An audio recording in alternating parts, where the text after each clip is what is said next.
All right, good morning, everybody. Welcome. So nice to have you here. I hope you're doing well today.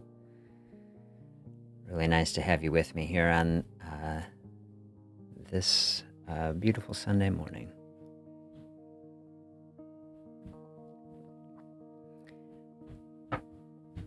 Fasting as a life journey. I often talk about weight loss as a journey, which I think is a really nice way to lay it out. Journeys have twists and turns. We don't always know the exact direction ahead of time. But when we are heading in a direction, we often find our way over time. And fasting then is like its own journey. And that's what I want to think about today. It's like a practice that can help us on our weight loss journey, our journey toward better health in general. But itself is also a journey because fasting is a practice that you can kind of form a relationship with, you interact with it, you learn and grow and deepen in it over time.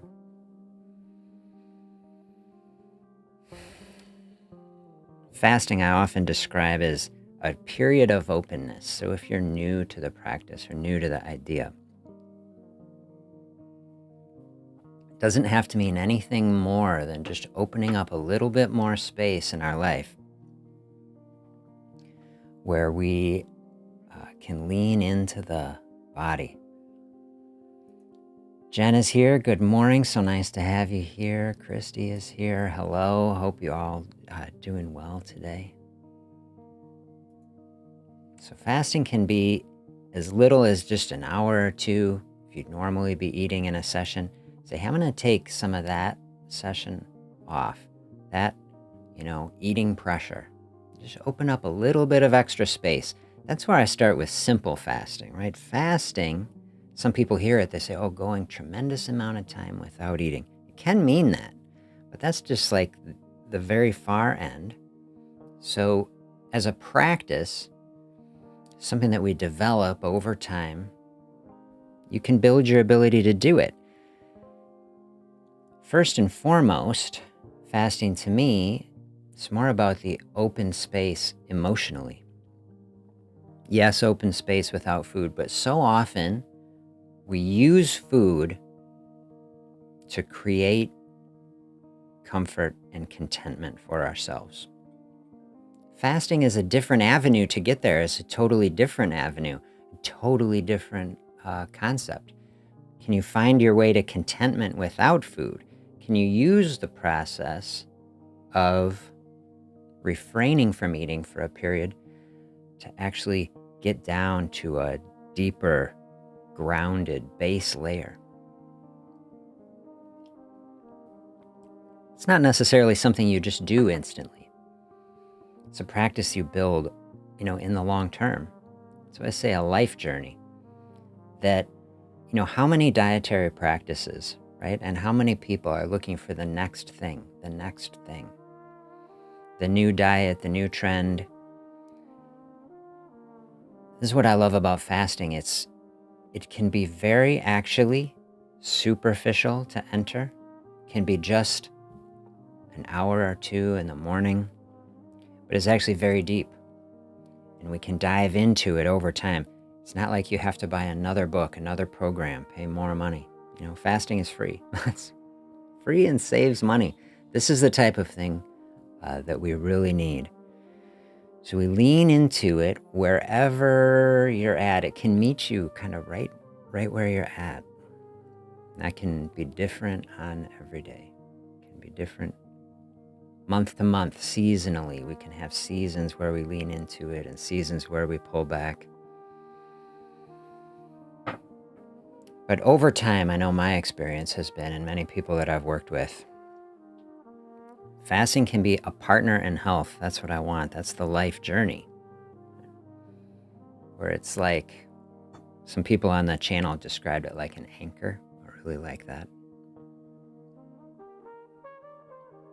Today, I'm going to describe it. I put it in the image for the program, the true north.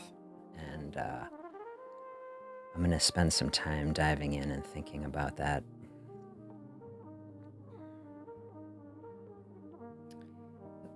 in the midst of the craziness of culture and everything that is going on, we need practices that are grounding, that help us get, yes, to a stable, I say low energy, as in like the base layer does not take a lot of energy to run. That's fasting. So a lot of times people have the idea that like constant eating is the baseline. And then, okay, we're going to introduce some fasting. And that's like we're taking stuff away, okay? And so as then we're creating a psychology that is like, oh, I'm taking this away and I'm taking this away and there's barely anything left. and that can lead us into this emotional state where we feel deprived in some fashion. It's not a very necessarily nice space. If we're traveling on a journey, it's like we're trying to make the journey as pleasant as possible. The way I encourage people to reframe that is to put fasting in that base layer and just recognize, okay, the body is strong. The body has a lot of energy and reserves and resources. And body going to be just fine for a really large period of time. We say, then we add to that, right? We don't fast forever. We need to eat. We need nutrition. We need energy too, all of that stuff. Add the appropriate or pleasing amount of food to that base layer, but that's the grounding. So I was thinking this week about this concept of true north. And so this is coming from like seafaring, right? You got your compass and you're trying to find your way. And, what is the guide? What is the guiding principle that is helping you move toward your direction? Here, I put a couple pictures here to help us think about this. This place, how do I say it? It's in Portuguese, Lagoa do Canario. I don't know. I used to put this as the an image on my website and on the channel because I was searching for images of a path because I love this idea of a path and a journey and walking a path. And so I think that when I was searching for this, I was saying like a long path, right? So often we're looking for, say, oh, I want to lose all the weight I want by 2 months from now. And I always tell people you can make a lot of progress in 2 months, but this is really a journey, and the idea of a life journey. We're trying to be healthy for a lifetime. All right, so we've got definitely a lot of steps. So when we think about a longer path, well, what was I thinking this week? A journey of 1,000 miles starts with a single step, right? So that's a common cliche sort of idea. Take a step, moving in a direction. But if it's 1,000-mile journey, and don't think of that if that's overwhelming in some way. You say, oh, I don't want to walk 1,000 miles. 1,000 miles, how many steps is that? That's what I was thinking. So an average person walks somewhere around 2,000 to 2,500 steps in a mile. So 1,000 miles, it's like 2.5 million steps in a 1,000-mile journey. This is where I was kind of going with like the fasting as a lifetime process. Like if we're going to embark on a journey, right? 2.5 million steps, 1,000 miles, metaphorically at least. It's one thing to take the first step, but then this path has to be enjoyable, right? That's why I found this picture too is so great, so beautiful. So it was a couple years ago I found this. So I went back to try to learn more about this place. And I was thinking about, this long path. I was assuming, I forget what it's called, but there's this path that goes all the way from Portugal through Spain. You can do a walking path all the way across it. I just figured it was something like that. No, it's actually on an island. So it's actually, you're seeing, I think, a large majority of the island. So you're not going to walk 1,000-mile journey actually on this. I don't think I can get my cursor on here right now, but if you follow this way in the back, you see the path way back by the lake on the right, and then it heads way off screen off there.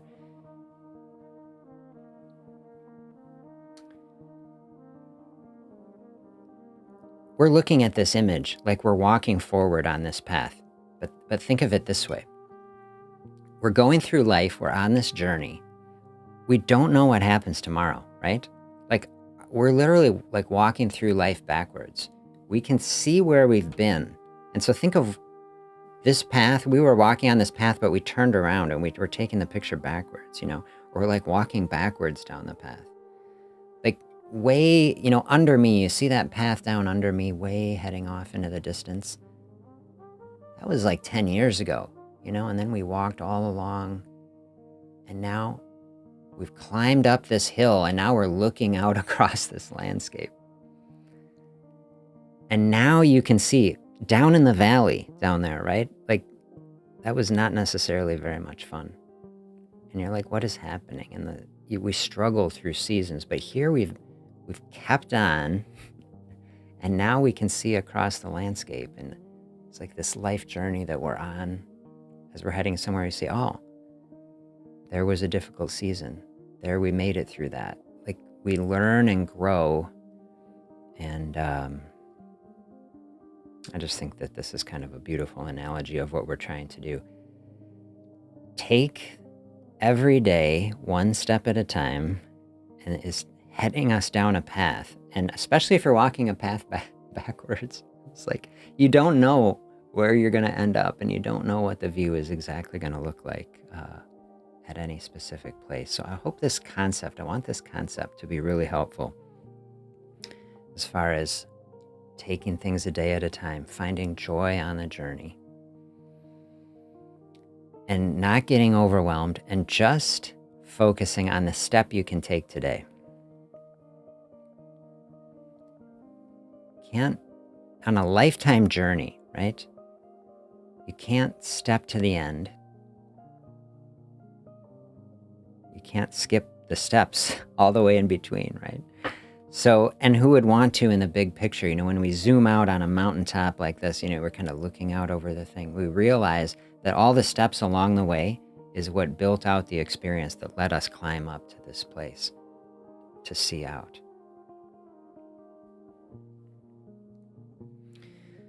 So putting fasting in that base layer, leaning into it, there's a huge amount of strength there, much power on tap that you can dial in. That's why you don't turn that dial up too fast. Just the amount that you want. And then I want to show you this picture as we think about true north. So true north, right, implies that there's like something else, right, which is magnetic north. Now, magnetic north, this image, have you seen this ever? People have been tracking what the magnetic pole has been doing for hundreds of years since people figured out how to do it.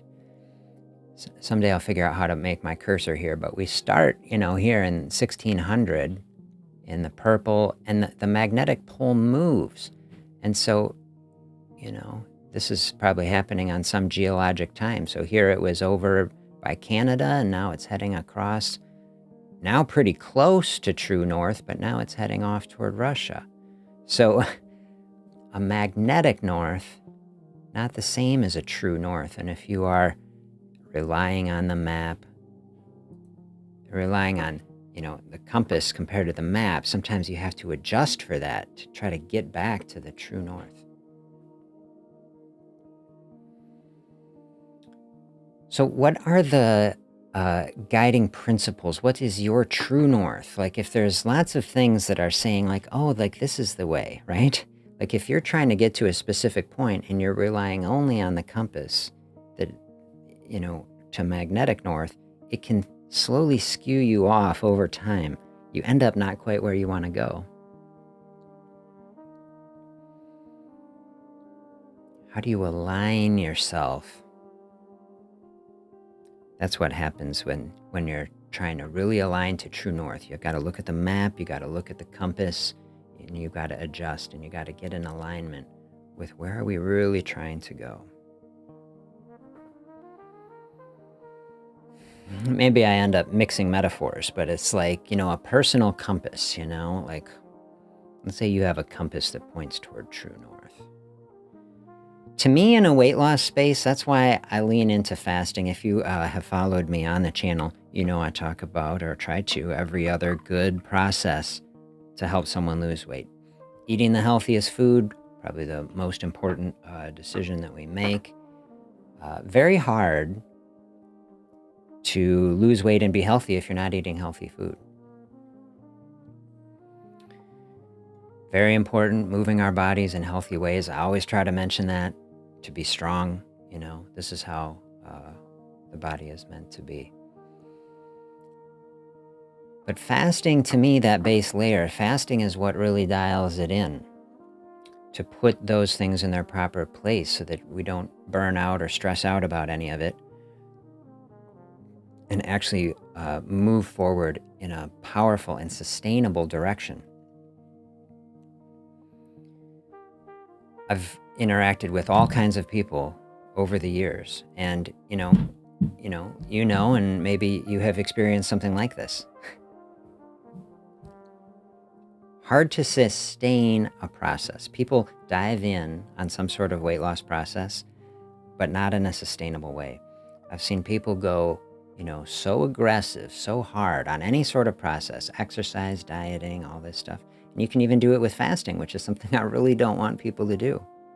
I've had people do that with fasting, or they've come to my clinic and they've been so overloaded on a fasting that they came from somewhere, so they watched some YouTube video, that is very intense. That's why I try to bring the pressure down on all these things. Fasting, to me, another thing, it is about finding balance. It's about bringing our eating into balance, bringing our emotional state into balance. You can get out of balance on anything, and that could include fasting, right? So if you're pushing things to a process that feels more intense than you can handle, that's not finding joy on the journey, you know what I mean?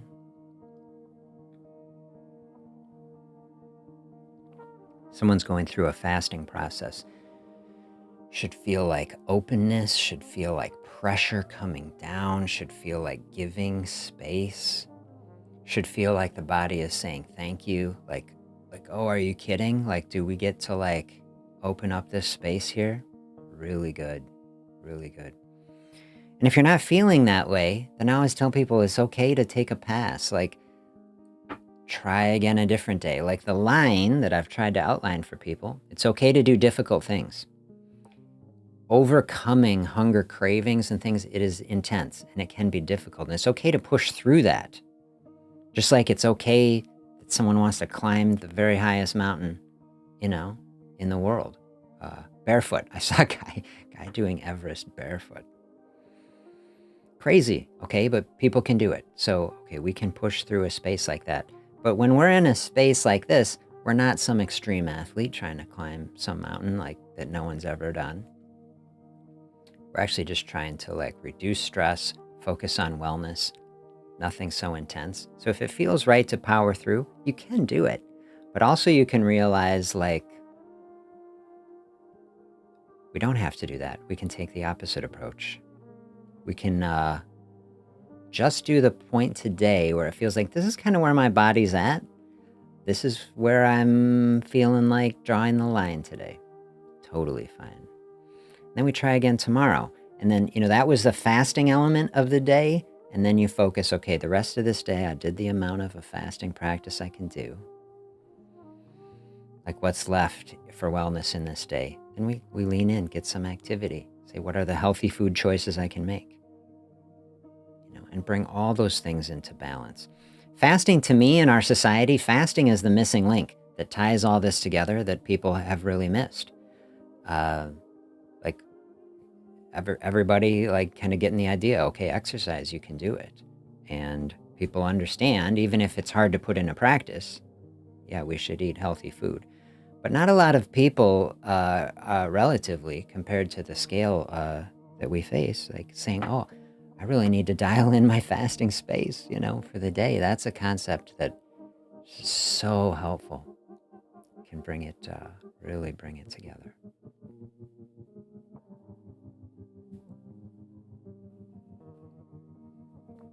True North is a concept. Yeah, the long-term part of it, that's what I like. True North doesn't change. True North is always there.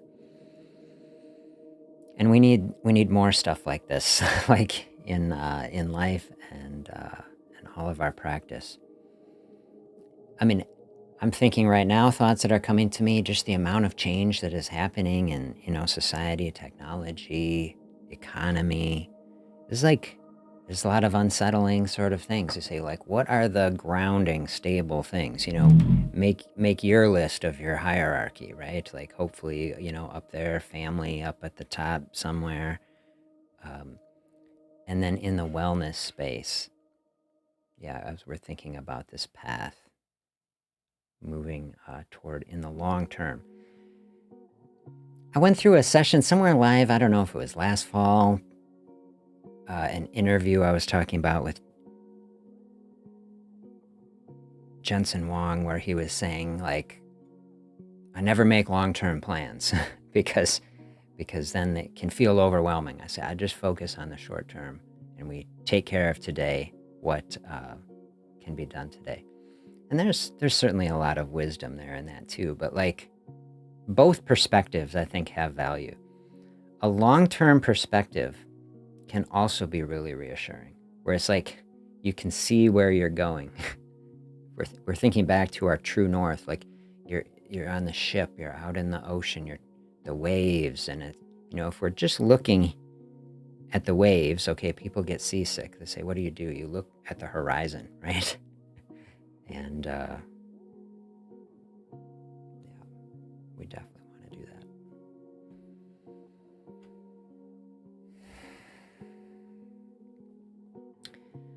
I'm just hitting a tea today. Most of the time I hit a coffee.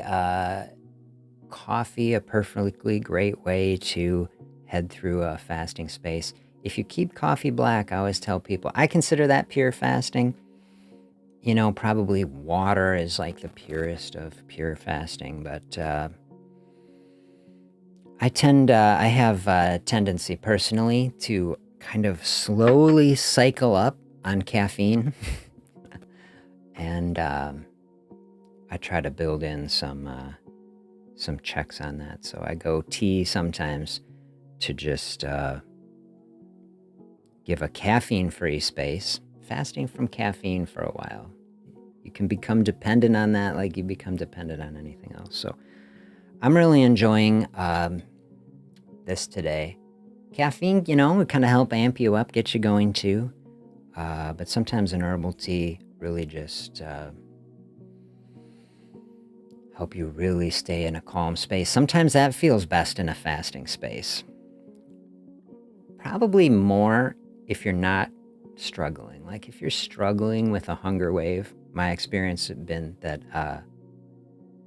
caffeine gonna help you power through that. If you're really feeling chilled out, like not struggling with hunger at all, and you're trying to really calm your way through it, like then just sticking with water, kind of keep that really grounded, low energy sort of space can really be pleasant.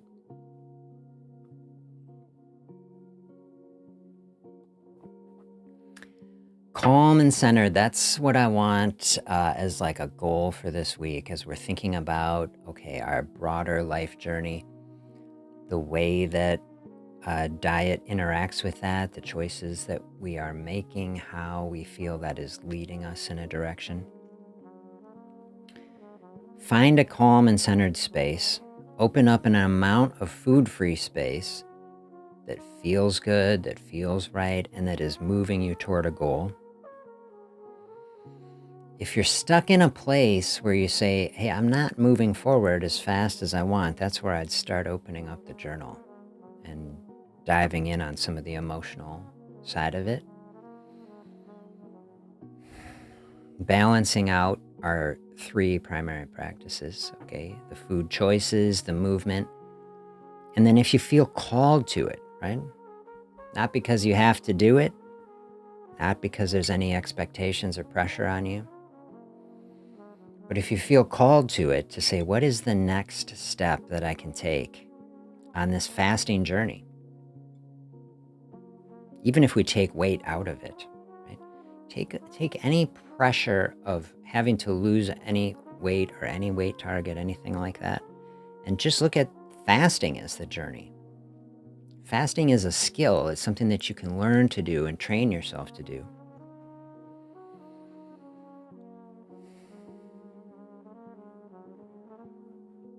What is the next step in that practice, in that process of learning to do it? Just as a human experience, right? Just as a life experience, to be able to do it and walk through that space comfortably.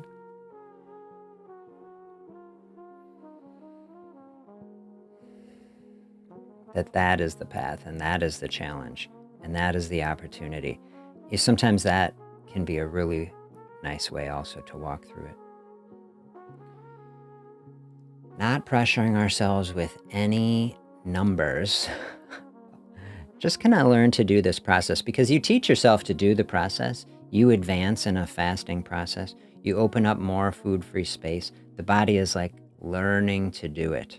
We're practicing finding contentment and centered space with it. It's a very good way to lose weight, but it doesn't have to be the primary thought, especially if it stresses you out. Sometimes just a scale stresses people out. You don't even have to use it. Maybe it's like the doctor mindset. I mean, I'm very analytical. I like numbers. I like to chart stuff and track it. Can help you stay on a course. Some people say it just stresses me out. So then I tell people, then doing the opposite is okay. You just feel your way through it, you know? You don't have to look at any numbers. You can just have a process, a practice of generating this open space and lean into it. And that can be a really nice way. Are there specific things that you struggle with a fasting process, or with finding contentment without food in any fashion, whether that's snacking or other things? I'd love to hear about it. I give you any perspective that I can on it.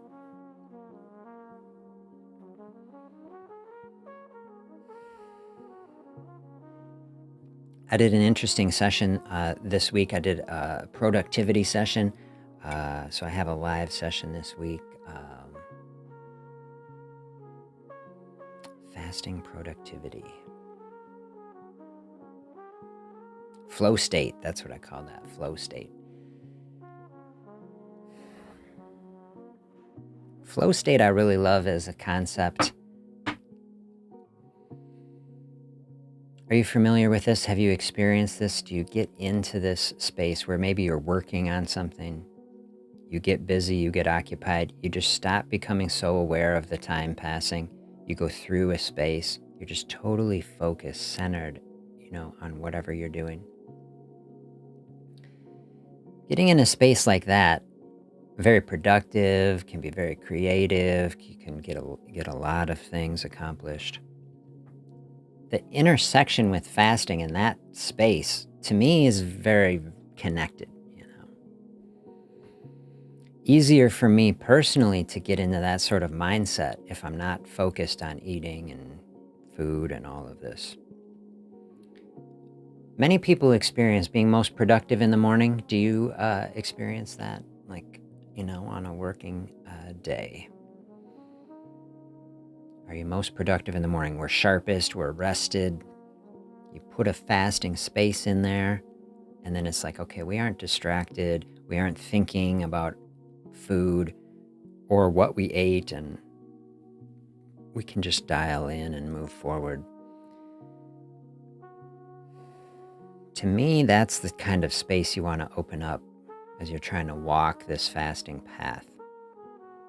I think the cultural perspective on fasting is just fasting struggle, fasting difficulty, fasting challenge.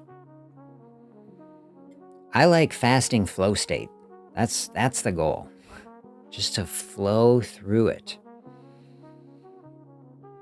That's why I like connecting it with this productivity sort of idea. Let's dial in, let's get work done, let's be in this fasting space, but we're not really thinking about it. It's not the focus. Sometimes I use the analogy or just the experience with most people have had. You're at work, you got super busy, you had 17 things to do like that you weren't expecting, and all of a sudden it's 3 o'clock and you worked through lunch, but you never got hungry because that was like flow state. You're just working, you're in the zone, right? Whether it's working or it's doing some leisure activity that you enjoy, like whatever the space is, creating an environment to make it as easy as possible. I personally don't want to struggle. Nobody wants to struggle. I did this section the other day where we're talking about choosing comfort over happiness. There can be a bit of a line, right? Where it's like, we can't always be in this flow state, right? We can't always just be zenned out and these things. And yes, hunger is a real situation. Absolutely. And so there's that line. But we want to train ourselves as much as possible to not have to struggle with it. Here's something that struggle with. How do you combat headaches? Is that headache like fasting related headache in particular? Is it a time where it's like you're trying not to eat, or is it just headaches more broadly in general? But assuming we're saying, I try to be fasting, do I get a headache? Here will be some different thoughts on it.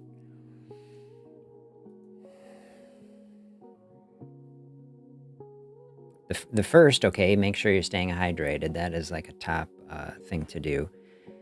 And then salt. Like in my experience, salt can really help people with fasting related headaches. And so that could be literally just adding a pinch of salt into water if you want to really keep it pure fasting. If you do just a little bit of sea salt, maybe you can't even taste it. You can experiment a little bit more. Obviously, just drinking salt water, not too nice. So, but finding that balance. So someone's saying, I've haven't been eating in a while, feeling headache, hit some salt, drink that over 10 minutes or so. And then point 2 to say, and then I usually say marry the two, is just to breathe through it. So breathing process, a breathing practice, very helpful for headaches in general, not any type of headache. Deep breathing cycle. I like box breathing. There's different methods of doing it. Taking 10 minutes. Usually it takes 10 minutes after we're having salt and water for that to kind of re-equilibrate within the vascular system. What even is a headache? We could spend a lot of time talking about that. Some evidence it exists inside brain and nerve tissue. Some evidence it exists actually inside of blood vessels. Clearly headache reacts to changes in blood pressure and blood volume. So salt, getting in there, if we're dehydrated, salt is what actually helps keep that fluid in the blood vessels, can really help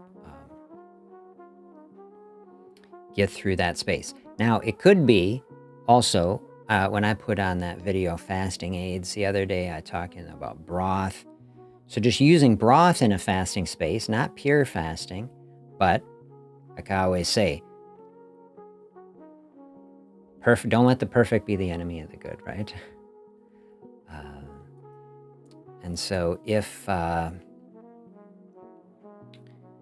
some sort of salty food, you say, I'm plenty hydrated, I don't want to drink anymore, I don't want to be drinking tons of this stuff. Okay, broth going to get you, there's more salt in there. Don't need so much of it to get some salt. And then that's giving you pretty much no carbs, some protein, some fat, some salt. It's taking you out of the pure fasting space, but it's like a fasting aid. So just like it can be a crutch to deal with hunger, it can be a crutch to help with fasting-related symptoms of any kind. And so headache being one of those. You say, okay, every time I get to this many hours or so of fasting, then I'm getting a headache. Okay, well, is there a food crutch of some kind? Maybe it's any of these things I talked about on the fasting aids, but the broth is the one that hits the most, triggers because it's warm, it's pleasant, it is food, and so it's keeping you close to a fasting space, still a weight loss space. It's a very low calorie, low carb meal.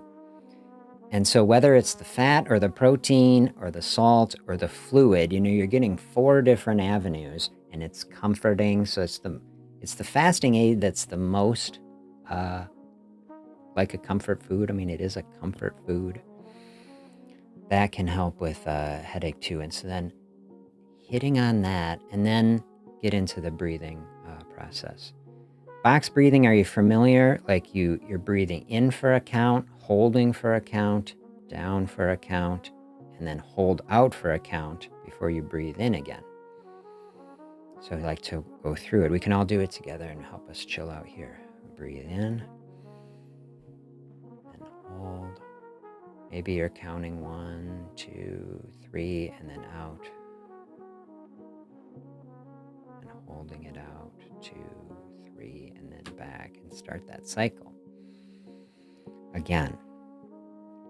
Now, that can be a check-in, because like if you are calmed down and you're in a chill sort of space, then you should be able to do box breathing with like really long counts, let's check in. I mean, I feel like I'm pretty calm right now, so I probably do 10, and feel good about it. Like,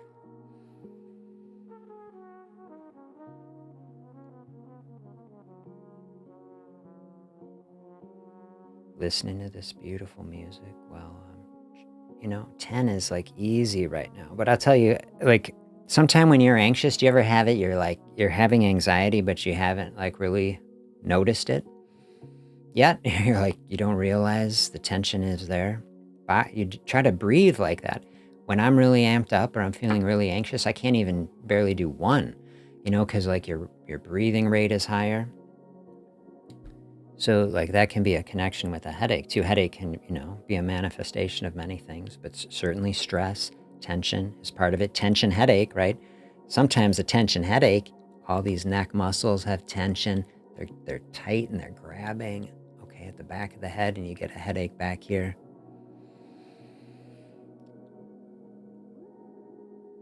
You want to loosen that up. You want to let go of that. And so whatever the type of headache, okay, you breathe into it. All of a sudden, if you realize, man, I can't do a box breathing count for more than, 2 seconds. So whatever the number is, maybe it's just 1. Sometimes I'm so amped up. Have you ever had it? I can't do the hold at all. I just got to breathe in and out. So box breathing can start as just like up, down, like in, out, like,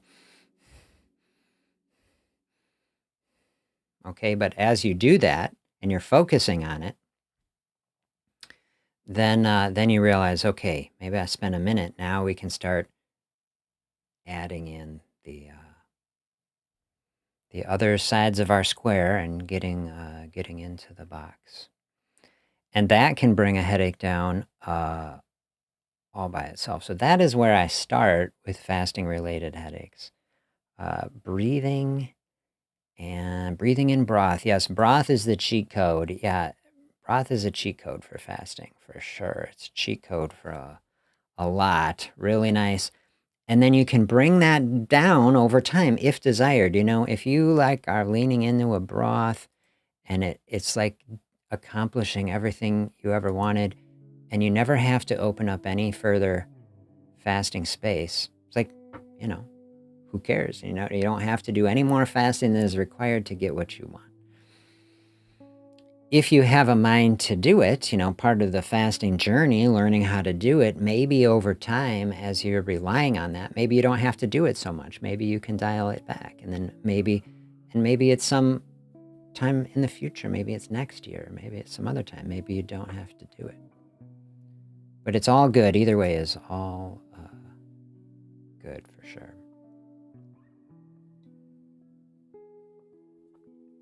Fasting related headache, check 3 is probably to look into just caffeine. If caffeine is a double-edged sword, right? If you're fasting and you're usually having a lot of caffeine, people get a lot of withdrawal headaches from caffeine. In the short term, caffeine helps with headaches. Most people who suffer from headaches, struggle with headaches, tell you that caffeine will help. And you can always experiment with that in the short term. Caffeine, like I said today, I'm hitting tea because I'm balancing the caffeine in my own life. I will certainly experience when I'm on the when I've been on the ramped up side of my caffeine cycle. I can experience headaches from caffeine. I can get caffeine withdrawal headaches. I've experienced all of that. I try to keep the caffeine. I go half calf most of the time on the coffee, kind of keeps it balanced, keeps some caffeine-free intervals. But that's something that you can experiment with. If you're having a headache and you're trying to go through a food-free space, just leaning into a coffee or something, there's another thing just to experiment with. Is that enough to help you get through?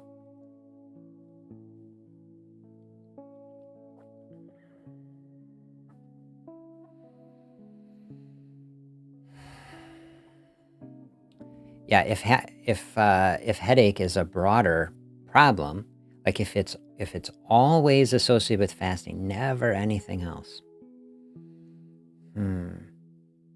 Think more about it. If it's actually a struggle more times, and of course anytime, something to get evaluated, talk with a medical provider about it, can do some looking into it. There's tons of other things that could theoretically, I don't know anyone's situation. How is your blood sugar? There would be, another thing to look into. What is happening with the blood sugar during that space, and are you having a blood sugar abnormality that is leading to this process? Low blood sugar reading could manifest as headache, and you want to make sure that if you have any sort of blood sugar problem, that you're staying far away from any lows. Lows, very dangerous, of course. And now we are living in a golden age of blood sugar monitoring. You can get a little disc and slap it on your arm and just follow your blood sugar for a while. And including without a prescription now. I learned product Stello. You can just order without a prescription now, and it come right on your smartphone. And so,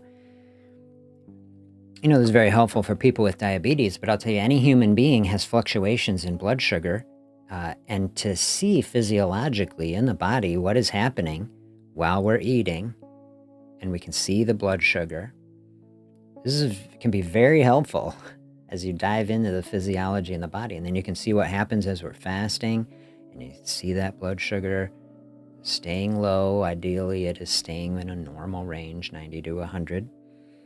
And then you realize, okay, hey, I haven't eaten anything here in a long time. You see my blood sugar staying stable.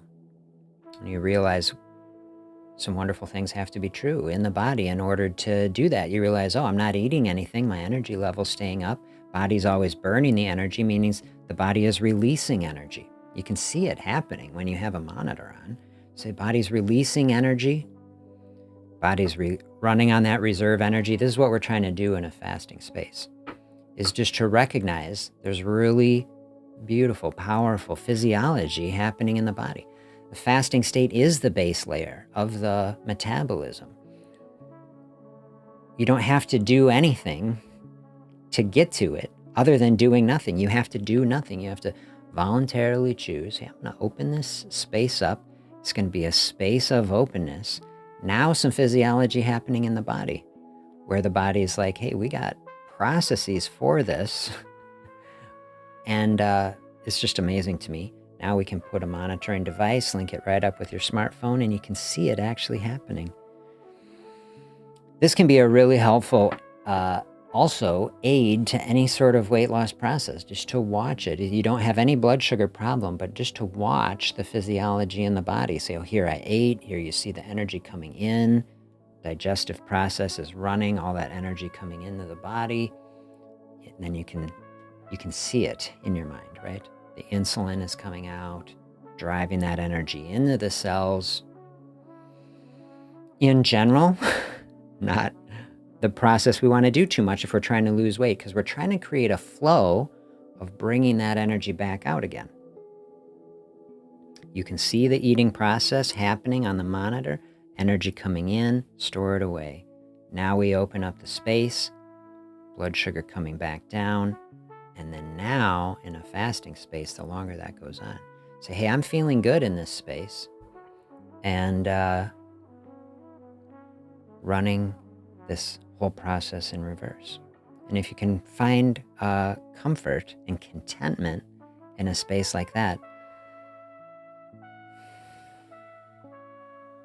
I always try to be careful to say not that fasting is ever easy, because it can be difficult to confront all of this stuff, the emotions and the hormones and all of this stuff. But the goal with it, what I do say, is to find a place of ease, right? To find the flow and to get into an environment that makes it as easy as possible. And that is the goal.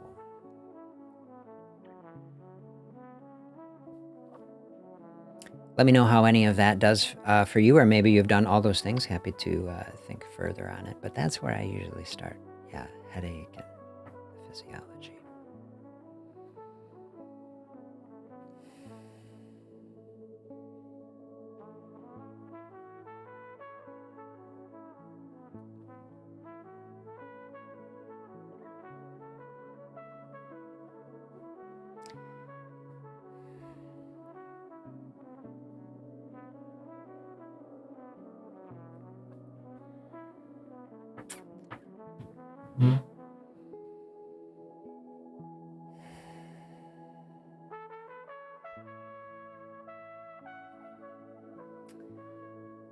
Let's see, the thought that is coming to me now is just about, that path. About learning from our history. We're looking backwards. Let's refresh ourselves. Let's look at it again while we can. We're looking backwards across our beautiful path, the experiences that we've had. And we learn from it. We are not the same now as we were in the past. Even if we are doing exactly the same experience, we're trying to do the same thing. We're not the same person that we were in the past. We learn from our experience, we grow and develop. And as we do that, it changes how we will approach obstacles in the future. We can learn and grow and change. This is why I like this thing, fasting as a life journey. It's not just something that you do, once, and it just fixes things. It's like a process that you learn. It's a pattern and a process, like the way you're stepping forward.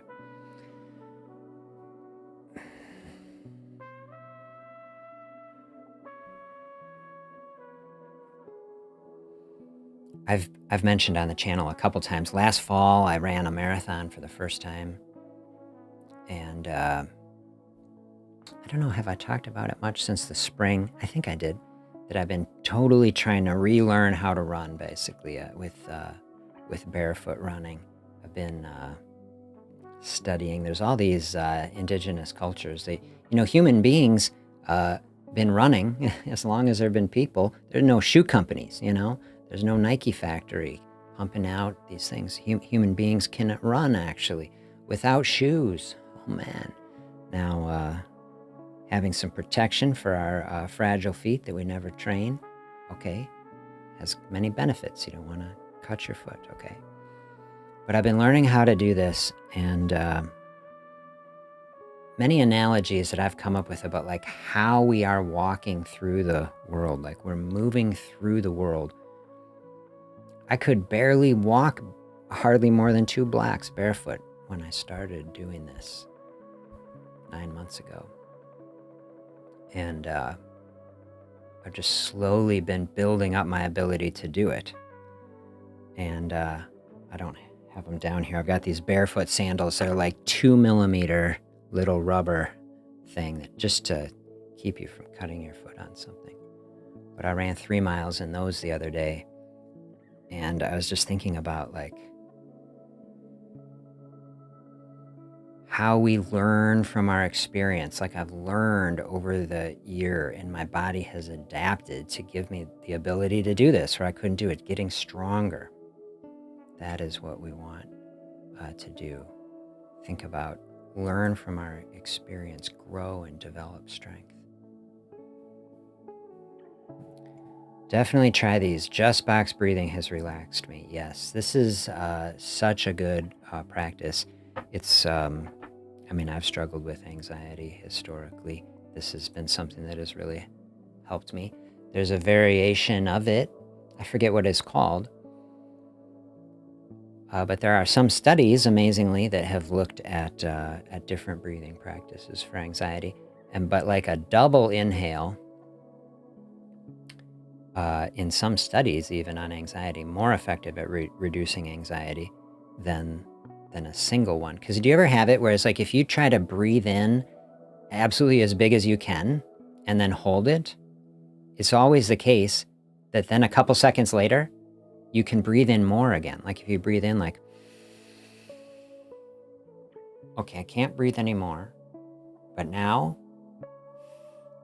and the reason physiologically for that is because, okay, our lungs are full of all these tiny little air pockets, and they're covered in a fluid that keeps them lubricated. And then there's surface tension. And so parts of our lungs do collapse and they get stuck together and tethered. And so you puff open some of those cells, and then it's kind of equilibrating, and it helps the system to open up. And the bigger breath that we inhale and exhale is sending stronger signals into the center of our brain that controls the parasympathetic nervous system. The parasympathetic outflow is what is sending all the calming signals.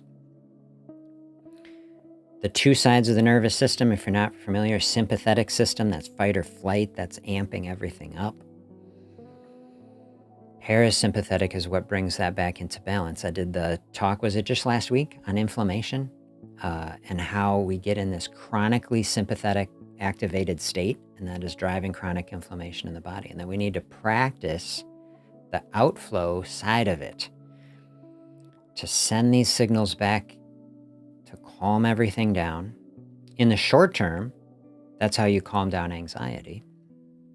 In the long term, it's how you get yourself out of a chronic inflammatory state, because that calming signal is going to the whole body, including our immune cells. That was the most fascinating part to me of that talk last week. Just to study it is to realize this communication to the actual immune cells that are creating inflammation in the body. I mean, it's so incredible. And just telling them to calm down. And fasting is directly sending those signals as part of it. And then the breathing is probably the thing in the short term that does it the most.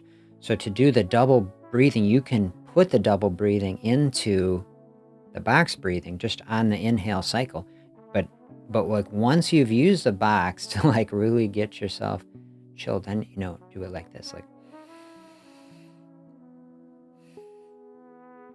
and then do the hold. And then you can do the big exhale. And actually, the more you do that cycle, you really open up the lungs that biggest extent. You can do these really big cleansing deep breaths. And that can really help you to really calm down. And so you can, just like you can breathe through a headache, you can breathe through a hunger wave, right? So a lot of things physiologically are connected in the body. That's what I was trying to get into that inflammation talk last week, is that, we see all these different chronic diseases, and we see, there's like 50 different chronic diseases. But it's like, what we're not seeing is that the root of all these things is the same. They're just manifesting in different ways throughout the body. And it's actually the same process that is driving so many of these things. And so these very simple, basic things can actually have wide-ranging different effects in the body, because we're getting to the root level of where, processes and dysfunction are arising. To me, that's like true medicine, is like saying not just how do we throw a pill at something, but like how do we like really try to understand what is actually happening here that is resulting in these manifestations. And to the best extent possible, maybe it's not always, possible, but to the greatest extent possible, try to get to that level and operate there is something that, I'm extremely interested in helping people to do.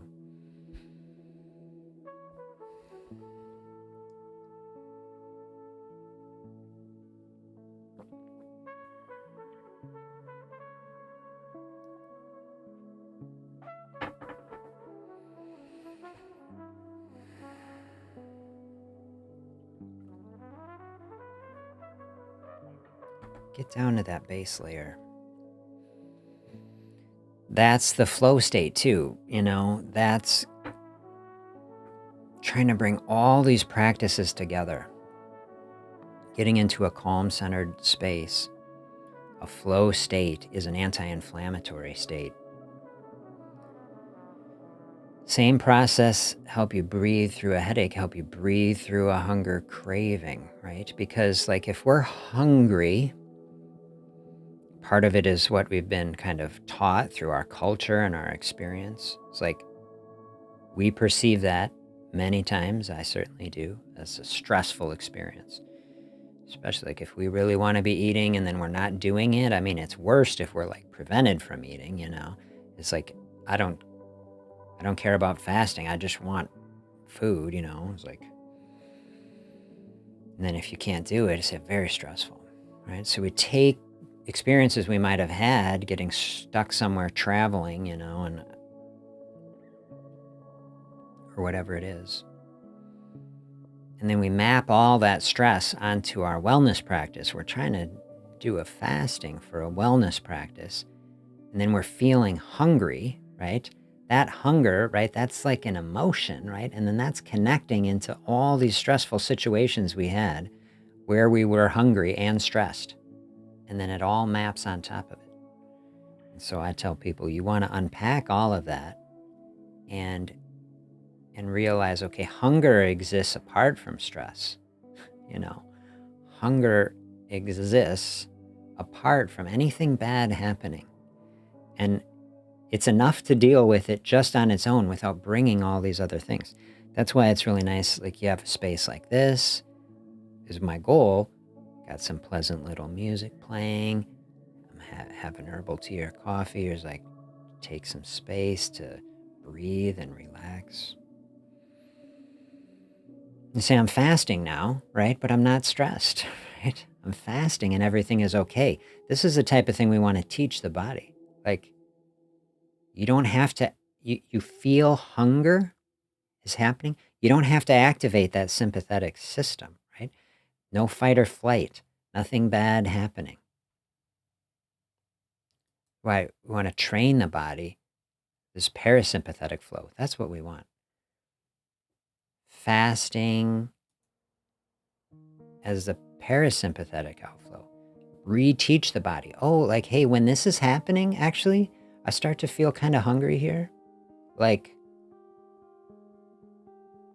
good things are in store here, actually. Helps you stay calm. Like, hey, this is going to be some space where we can do the house cleaning, That's what a fasting space is. I've talked a lot about the autophagy effect. That's like getting the house in order. That's like dusting and sweeping and cleaning all the surfaces, getting all the extra stuff out that you don't need.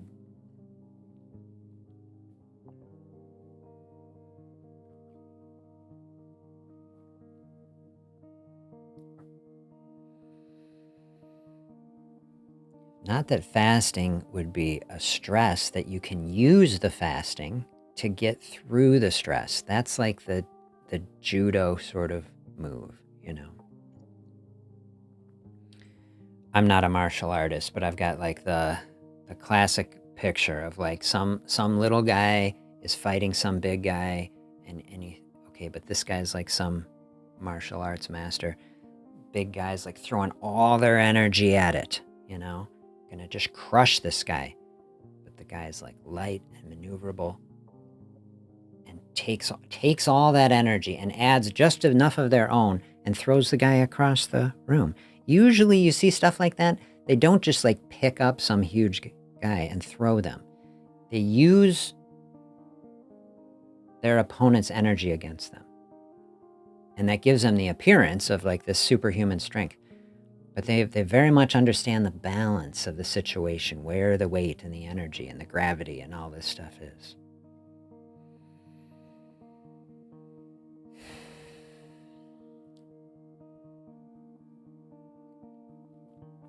That is the sort of mindset that you want with a fasting practice. Understanding the balance, the gravity, the energy. You're trying to move toward a weight loss space. Feels like this big opponent. You feel small and difficult, right? Think of this martial arts move I'm describing. I like to say, let fasting do the work, right? You don't have to throw this entire obstacle, right? The energy is already there within it. You use that energy, against itself. That's what fasting lets you do. Fasting is like that martial arts move. Lets you throw the obstacle using its energy against itself. Open up that space. Realize that the body is strong. The energy is there. To bring it back around, that idea, that concept is the true north. Like, keep that concept in mind. Not that you don't start out a black belt, right? You don't start out being able to just, throw around, larger opponents. You start learning the moves, however you do it. With martial arts, right? With fasting, you don't start out as a master of it. It's a life journey. It's a practice you learn and do over time. But the goal is what I'm saying. You use it as a tool and practice to be able to get through an obstacle. Weight loss is an obstacle. The large majority of people in our society struggling to overcome it. Here is the judo move that lets you use the energy of the obstacle against itself as how you work through it, let it solve itself. That's how I encourage people to think about it. Use fasting to let a weight problem solve itself, because the body is always running. Breathing in and out, while you're doing that breathing practice, diaphragm is a muscle, contract, just like you're lifting a weight, right? It's always moving a muscle, heart is beating. All this physiology is happening in the body. It all takes energy. I always say it's like a furnace inside our body, 98 degrees in here, 70 out. It's always burning that energy, never stops. Open up that space, body never stops, as long as we're on this side.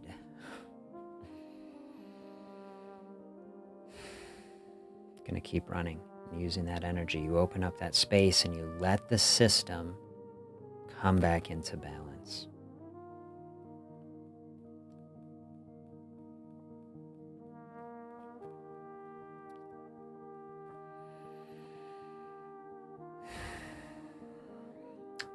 those are about my thoughts of the day on this. Happy to take any further questions while we're here.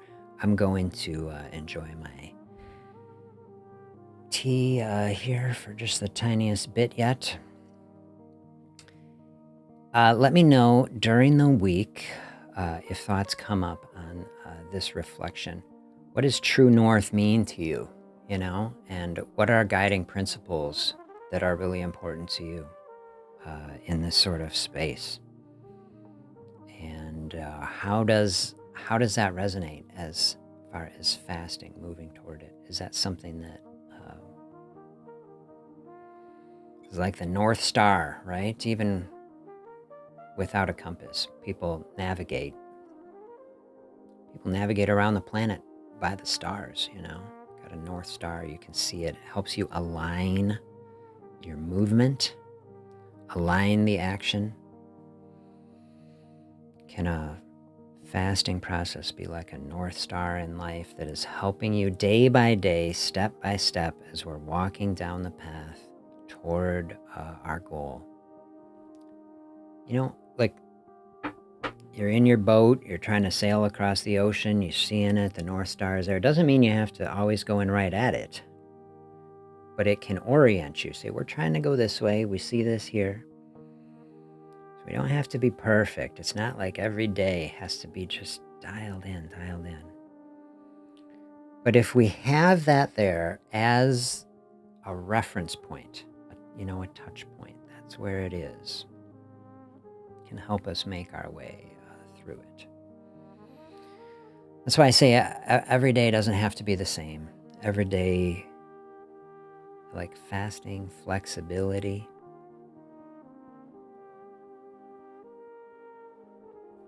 A lot of people will get like pegged in, like they started fasting, they did 16-8, they could do it, it became easier, they lose some weight, they say, I need some more power. People teach themselves how to do OMAD. Sometimes people have the idea, oh, I got to this level, it's like you can't go back.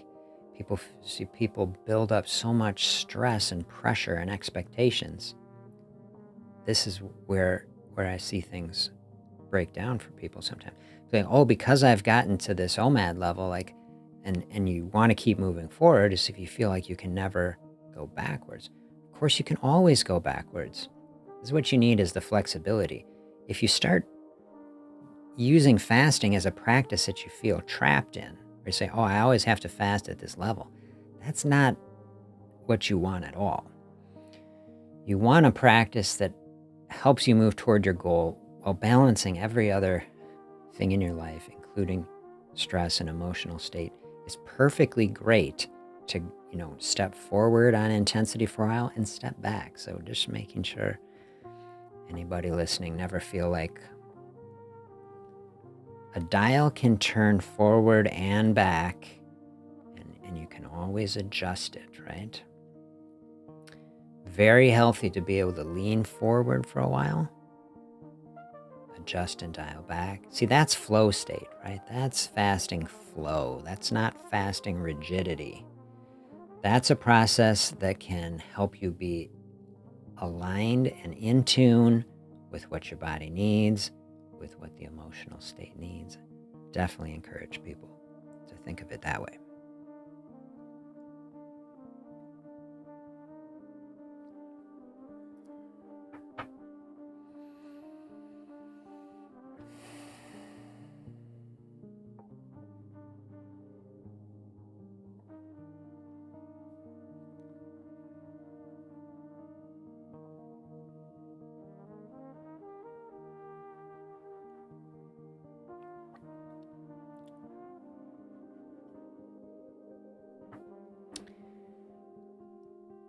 I'm going to leave you with a word of encouragement. I really appreciate having you here. Thank you for spending this time with me this morning.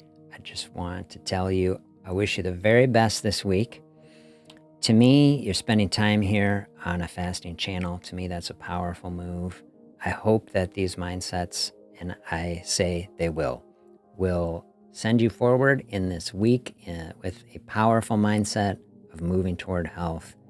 And I think you're going to have a great week. I hope you do. Let me know how it goes. And I will look forward to seeing you back here next Sunday.